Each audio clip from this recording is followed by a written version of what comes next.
span. That's why we have a panel. Thank you very much, ladies and gentlemen.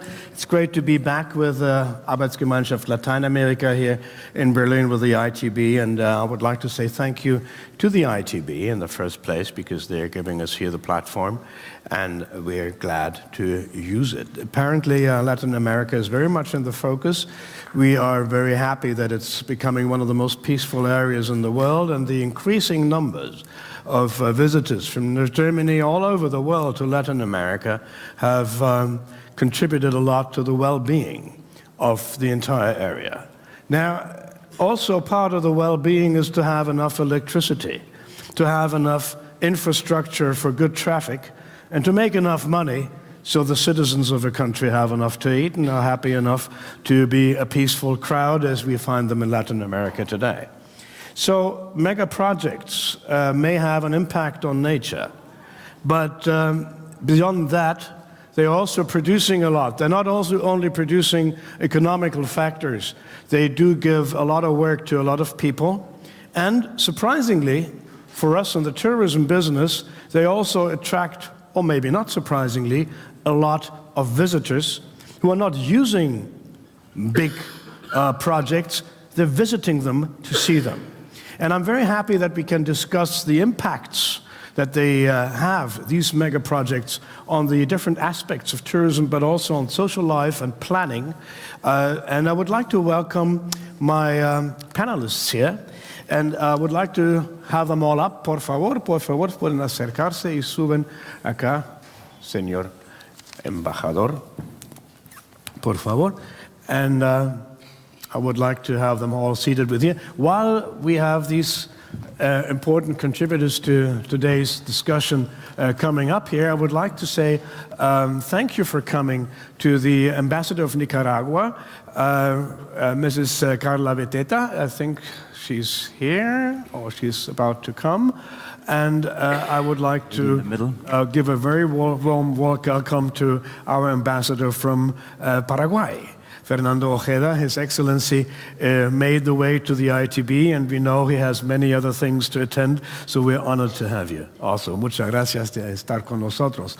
I would like to start here. This is our man from Panama, el embajador, Su Excelencia, señor Dr. Spadafora, and Emanuel Zerga von Solintiname Tours in Nicaragua will give us his view of the Nicaraguan subject of canal and sustainability. Teresa Espinola will be the voice of Paraguay, and of course the interesting questions: how much does Itaipú really do beyond producing electricity? John Gary is representing Panama from the tourism point of view and from the LEAP management that is taking care of business for Panama in the German-speaking world in Central Europe. And Matthias Sorge is the expert and the man for everything in Latin America with Studiosos Reisen, a major tour operator in Germany, covering more than 110 countries worldwide. And Matthias is definitely covering the area that is today in question for anything that has to do with tourism. And we know Studiosos is also a big champion for sustainability in tourism. Please have a seat. I'm glad to have you all up here, and I'm glad you made your way to the special event today. I know there's a lot of things to do in ITB for you all. We will be on the spot and we will be brief. And I would like to introduce also the mere fact that in Central America, Panama, Nicaragua, Costa Rica, Belize, Honduras, Guatemala, we have enormous growth over the last couple of years. And this growth is due to the enormously attractive offer of the Central American community of countries. It has to do with sustainability. It has to do with a much better connection. And that is a positive enough news to bring to the panel today. However, the record is being held by someone who has not been so much in the limelight for a long time of tourism, Paraguay. Paraguay is definitely the big winner in Latin America in statistic when it comes to visitors from Germany. And I think we are up, if I'm not mistaken, 35%. And that is pretty good. And I'm sure it will not only be because of Itaipú, but there are many other important attractions in Paraguay that bring people to that beautiful country. So this is not a commercial for the beautiful countries of Latin America. We are talking technical and other questions in correspondence with tourism. Let's start with Paraguay. Paraguay made headlines in the 70s because it started a project with Brazil that shocked the world in two ways. It had an impact on nature like few projects in Latin America before, and it brought electricity to a vast area of South America that had a real energy problem before also. It was Itaipú. Sí. Itaipú was the mega project of Latin America, and I have to look at my statistics here. We're talking about a dam that is 196 meters high. It's over 7.5 kilometers long. We have a production of #1 electricity in the world, together with the Chinese power plant, and this is really world record still. With 1,350 square kilometers surface, apparently this has also inundated a lot of forest, we know, but it is producing more electricity than any other power plant west of China, and it has done a lot also in the social structure, I hear, when it comes to more than 3,000 persons working at the Itaipú power plant. Now, Teresa, prefiere en español, ¿verdad? Sí. Sie wollen, you probably want to speak in Spanish. From Tussert, unfortunately fell sick this morning. She is not able to come. She is the voice for sustainability in our association and worldwide. She does a lot of training, and she has a big heart for the forest, for sustainable travel, and for the people who live in the areas that we all love to visit. She is unfortunately not able to be here, so I will try to cover some of the questions she would probably ask. And si me van a perdonar, yo voy a comenzar. Okay, I'm going to start now with a question which is very direct. And the destruction of the environment and the displacement of indigenous peoples, very many people living in that area, is, if we look at that and compare it with the amount of electricity that is being produced there, and it's clean energy, of course, but that has brought a lot of development to that whole region in Paraguay and Brazil. What could Paraguay, which is one of the major contributors to this economic region, what has Paraguay been able to do to address some of the criticisms about the impact, and what is Paraguay doing today? Okay, well, first of all, good morning to all of you. I'll be speaking Spanish in a moment because that is my native language, and I'm very happy to answer Andrea's question. What Andrea said, of course, is quite true. Itaipú has had a huge impact, and Itaipú has become a project, a company that does support environmental sustainability in projects, and has been part of, since last year, of the UNESCO World Network, Sustainability Network, and they support sustainable projects in the local community. In order to compensate for those people who have been affected by the arrival of energy generation, that means better education, improvements in schools in these rural areas, roads have been built to ensure that the agricultural produce because we are, of course, very much an agricultural country, these roads enable that produce to get to the market. We also have a lot of social support for the area. So socioeconomically, sustainability that has been generated by Itaipú for the southern region, and that has been substantial, I believe, as we're seeing. Apparently, we're seeing a growth in population now in that region, and that also contributes to the prosperity of the region as a whole. Yes, of course, we're seeing some very interesting development programs in all the places in the area, and Paraguay has certainly benefited a great deal from the electricity which is used throughout the country. Of course, Brazil's a much bigger country, and you wouldn't be able to supply Brazil from Itaipú, but for Paraguay, which is huge, and touristically as well, this has played a part. Itaipú has been building attractive resorts, enabling people to visit the power plant. There's illumination there, and there are biological reserves which are also protected. I think it's also important to mention this. It's interesting because this area has a great deal of biological resources, natural resources. Ambassador, this story around the Panama Canal, the French experiment failed, thousands of people died, the natural environment was devastated, and by the end of that period, there was a huge failure of that whole canal project. But over the last century and more, a canal was built which does work, and there has been surprising environmental measures too as well. But a big discussion arose when the canal was extended.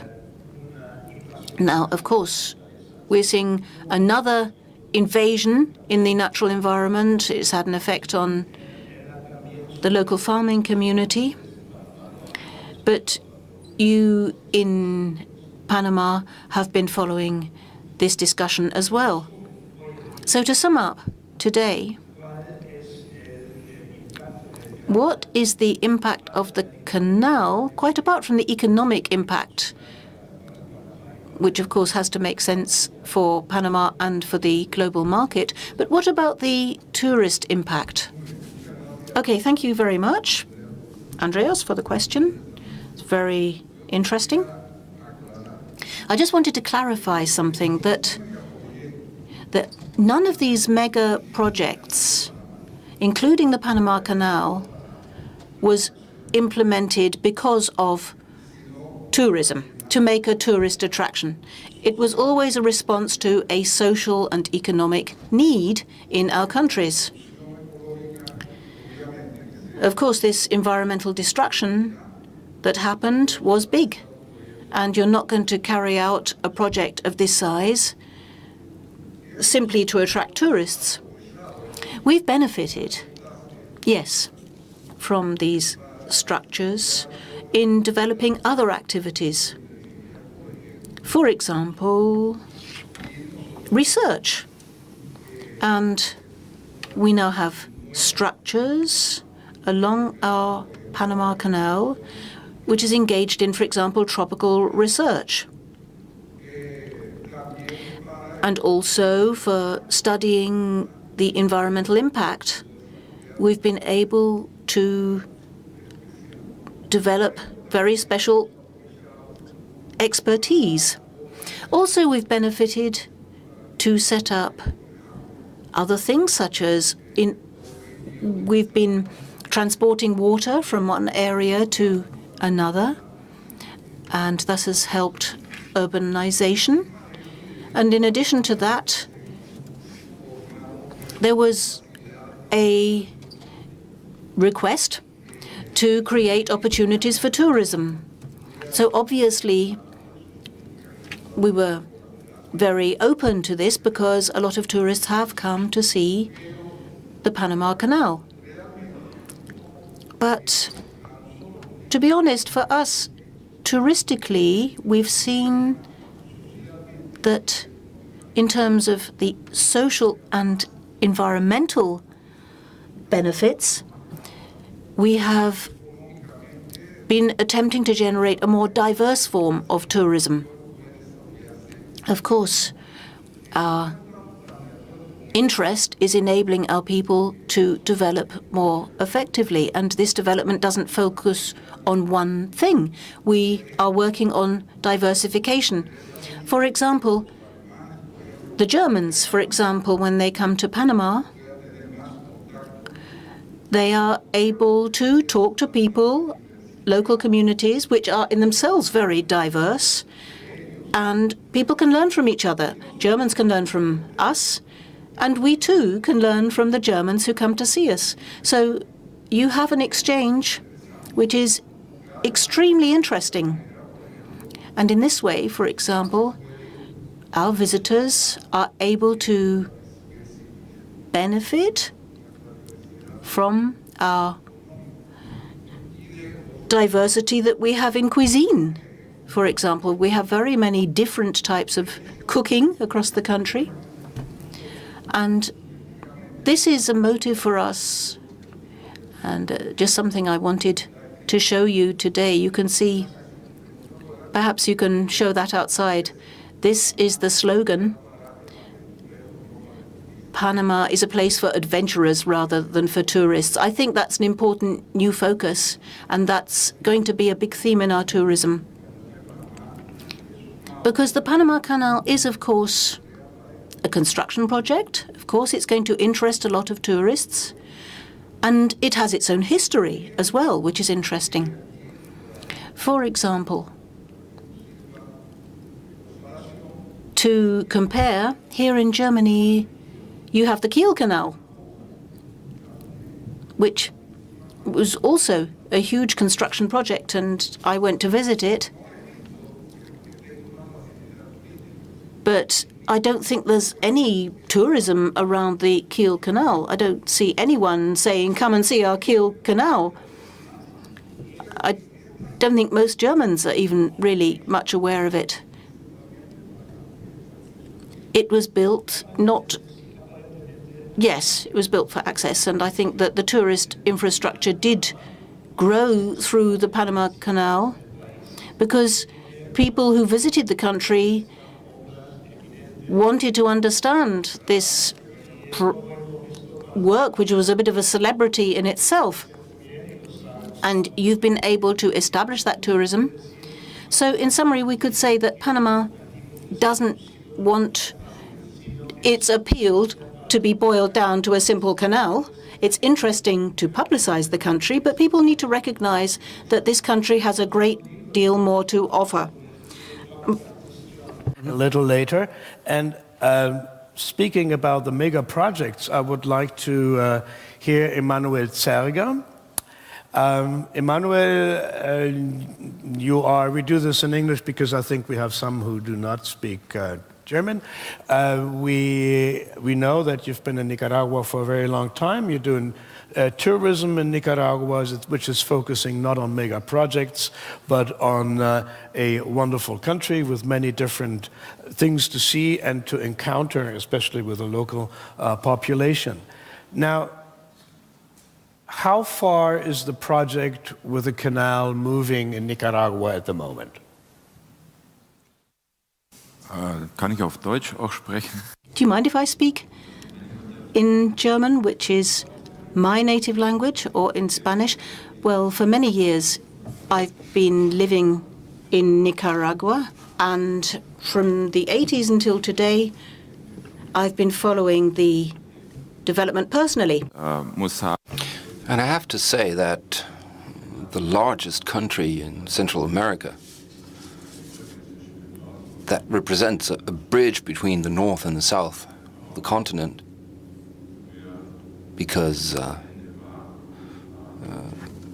the North used to end in the mountain ranges of Nicaragua, and the oceans sort of framed that end of the North. Well, this country has committed to sustainability, and we and our company are committed to sustainability in tourism. The Central Bank of Nicaragua has also lifted sustainability in tourism, elevated it as an indicator for the human development as a whole in Nicaragua.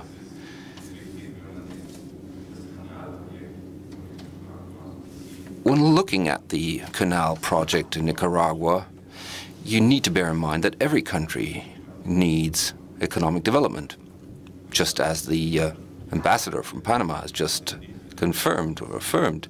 These projects are not aimed at fostering tourism, but they are necessary for the development of the country, and many other countries in the world have been able to accelerate their development through mega projects. But in Nicaragua, it is understood that the development of the canal also represents an issue, and we know that issues require solutions, good solutions, and the way in which problems are being solved, or the solutions that are offered, can then lead to a positive development. And that's why Nicaragua, the Nicaraguan government, from the outset, determined that none of the natural reserves of Ometepe, for example, and other natural reserves should in any way be affected by this or damaged by this project. In the last couple of years, and in order to get a grasp of the kind of social and environmental impact that this project could have, a number of stakeholder talks have taken place with all communities concerned, and I think construction started 2 years ago, and in the last couple of years, in those last 2 years, further studies and surveys have been made in order to ascertain the impact of the project and develop a database accordingly. So excavations and exploratory excavations were made in order to protect the archaeological past of the Nicaraguan indigenous people and preserve it. And several thousand archaeological or objects of archaeological interest were unearthed and were handed over to the Archaeological Institute, the National Institute. Well, I have to come in at this point. If that would take place in Cologne, for example, the result would be an extreme delay in the realization of the project. Right now, we don't have any information about that, but can we expect that it will actually take quite a long time to complete, i.e. before it becomes operational? Well, unfortunately, I cannot answer that question. I don't have that information. I'm not the representative of the government, mind you, here, and I'm also not a representative of the company that runs the canal. We're a company that is dedicated to sustainable tourism, and we organize tours in Nicaragua that allow visitors to experience the full bandwidth of possibilities and people that exist there. But mega projects tend to become or tend to slow down increasingly in the phase of realization, because an increasing number of aspects need to or pop up that need to be considered. And I think and as far as the canal in Nicaragua is concerned, that is certainly the case. Certainly the canal itself will not be the main center of interest for tourists, but what Nicaragua has is this incredible fauna and flora, this great natural diversity. And 20% of the country's surface has been declared a natural reserve. And we have also private reserves in addition to public reserves that are publicly run. Well, can I assume that the tourism operators in Nicaragua are not too unhappy about the fact that the canal has not yet been built? Well, the tourism authorities in Nicaragua have issued a great new slogan, and that's what we stick to: just love us the way we are. Well, tourists that are interested in a country and that want to know a bit more than just the kind of beaches they can go to, the hotels that exist, they want to know more about the country, and they want to have meaningful encounter with the people of the country and experience the country in more than one way. It's not just about driving along a highway and taking pictures, but getting in touch with people, but possibly also if you travel to Iguazu, Itaipú, and if you visit Itaipú while visiting Iguazu, from a tour operator's perspective, who takes his time to establish the programs, look at the kind of content and routes that are possible. For a company like yours, the study travel organizers, and we have quite a number of members in our organization who organize study travels, is that something that can be included in a program? Itaipú, a half-day excursion, for example, combined with other points of interest? Well, thank you very much, first of all, for the invitation to participate in this panel. I think we need to differentiate here a bit, and from our vantage point, at least, the motivation also of a traveler perhaps to go to Itaipú might exist. Yes, we actually do point to this attraction in our programs, but we really focus on Iguazu, and this is an add-on really, but we do have people who are interested and who want to travel to Itaipú and ask and inquire about possibilities to travel there, and that's when we then offer them a possibility to go there, even though it's not one of the main attractions and main points in our program. But it's an add-on, if you will. So from the perspective of a German tour operator, it's not one of the highlights. It wouldn't be a mainstay, if you will, of your program, but it is sufficiently interesting in order to offer it as an aside. Yes, of course it's in the region, and it is a topic in the region that you cannot avoid. We don't want to avoid it, obviously. You just also quite you also touched upon this sustainability aspect and the sustainability that is afforded to the region as a consequence of this project, and we do want to offer that to our guests as well. Well, talking about these travels, the debate also takes place amongst travelers whether this is an appropriate project or not. But we also know that a project in Panama, the canal, might firmly put this country on the map, on the world map in a way. And from my personal experience, accompanying guests in Panama to the Panama Canal, when you tell them, well, let's go to the canal and to the sluice, the dam there, well, then many of them actually say, well, we would rather actually spend more time in the old part of town in Panama City instead of visiting the lock.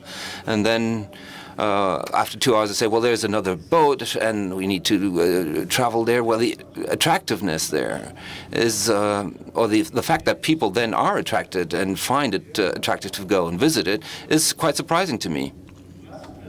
What can you, while advertising Panama and while marketing Panama, what can you do to use the Panama Canal, but use it perhaps also as a catalyst in a way to draw attention to the greater context of the country? How do you manage to get people to stay long enough in Panama in order to avoid a situation where they simply visit the canal and then head back to the airport, but stay longer and see more. Well, yes, indeed, Panama is well known because of the canal. That has certainly put it on the world map. It is a very, very large construction. And sometimes it is true that Panama is reduced in a way to this canal and that people only know about this canal. I personally have traveled several times to Panama, and I really love Panama. And I have to say the canal is unique. It's an interesting construction. Every time I go there, if you go to the Museum Miraflores, there's a lot on display there that explains the canal and the way the environment is protected at the same time. But we do need to raise awareness a lot and communicate to the tourists that there's much more to be seen there. And that is why we talk to travel agencies, we attend trade shows and tourism trade shows to speak to people, not just to the tourists and travelers themselves, but also to tour operators in order to explore ways and means to offer a new perspective on the country and new possibilities. And I think in Germany we've had success. We've had an increase in growth rate of German tourists coming to Panama of roughly 30%. I think direct flights connecting Frankfurt to Panama City have certainly helped. But other airlines have also stepped in. Almost every larger European airline is offering direct flights to Panama City now. And obviously, the accessibility is very important for us. But we are very pleased to see that a growth in incoming tourism can be posted, and it seems to be sustainable in that sense.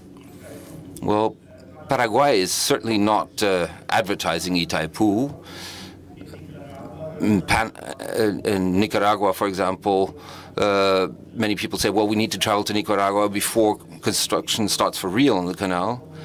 There are people who use that as a kind of as one possible attraction amongst others in the country, but Paraguay does not have that particular brand. Paraguay is not linked to this large hydroelectric dam, the largest dam in the world, and the rest pales by comparison. The interesting thing about Itaipú is to see that so many neighbors, including the people of Paraguay and the neighbors in Brazil, for example, who are also participants in the project, that visit the dam. And I think that there are two entrances actually from the Paraguayan side and from the Brazilian side. I think there's no entrance fee on the Paraguayan side. How many people, how many visitors come to Itaipú on average in a year? Well, from both sides, Brazil and Paraguay, we had roughly more than 900,000 visitors in 2017, and the majority came from Brazil, 500,000 from Brazil, and the rest from Paraguay. Itaipú is an important tourist attraction in Paraguay, but it is not the one that identifies or that is the main attraction in Paraguay. We have a lot of nature, we have nature attractions, lots of landscapes and a great biodiversity. But people go there because they want to know about this project. And there's another point that is very, very important. Biodiversity is promoted also, and there is a lot of information in Itaipú that is offered to people who come to Itaipú about the biodiversity and about the sustainability that is linked to this project. What really fascinates me about these two projects that are being debated, and this is a personal comment, is that there is without doubt destruction and displacement of human communities as a consequence of these projects. But both Itaipú and the canal in Panama have also surprised me when I visited them. The study of the fauna and flora and nature in general, if you look at the Panama Canal, is being undertaken by the Smithsonian Institute, one of the most important and well-respected institutions in the world in this sense. And the impact on the and the actual investigation, research on the environment that I was able to witness both in Panama at the Panama Canal and in Itaipú was very, very surprising. I mean, we always have this prejudice that this is highly destructive. Actually, the contrary is the case. The industrial practice, both in Panama and in Nicaragua, is about protecting the natural reserves, for example, the nesting grounds of turtles. And it is much more about raising awareness and leveling means in order to protect the nature than destroying it. And that was really quite surprising for me. I think that is one of the experiences that we as studiosos very often have with our travel groups. Das ist richtig. Natürlich ist erst immer auch bei unseren Kunden der Gedanke, Großprojekt um Gottes Willen. Well, the first time around, they very often react negatively. The negative impact is seen primarily, but as you just mentioned quite rightly, in Itaipú and in Panama, once you get there, it's quite surprising to witness how diverse the use is. It's not just about generating power, it's also an educational means for, in order to raise awareness for sustainability and environmental protection. That's very, very interesting. The Emberá indigenous people have their own community close to the Panama Canal. And also the train ride is also very, very interesting along the canal, right? And it has been very, very attractive for tourists. I'd like to quote something about the Panama Canal. The large ships that could not, the Panamax container ships could not actually, or the larger container ships could no longer drive or navigate through the Panama Canal. They had to go all the way around Cape Horn, but actually the detour is roughly 13,000 kilometers, depending on the route that you take. And a ship requires 30 to 40 days, and per day, a container boat or container ship consumes 100 tons of heavy fuel. And if you think that, or if you consider that up to 30 to 40 ships actually navigate through the Panama Canal, it is obvious that the environmental protection is an issue here, and that the widening of the Panama Canal has also an impact on the environment, i.e. it's also in terms of protecting the environment. Well, this is a very simple and direct question for the tour operator. A country that has committed to sustainability, including social sustainability, and has also enshrined that in the government program. We see 900,000 visitors flock to Itaipú. Some of them don't pay any entrance fee, but that's quite a stark number. But in Panama, we do see that there's a large number of people who are interested in the Panama Canal, and if they have time in addition to that, they're also interested in other sites. But you, as somebody who lives in Nicaragua and as a tour operator and has a family in Nicaragua, would you say that Nicaragua, from your perspective, that they really need the canal? As I mentioned at the outset,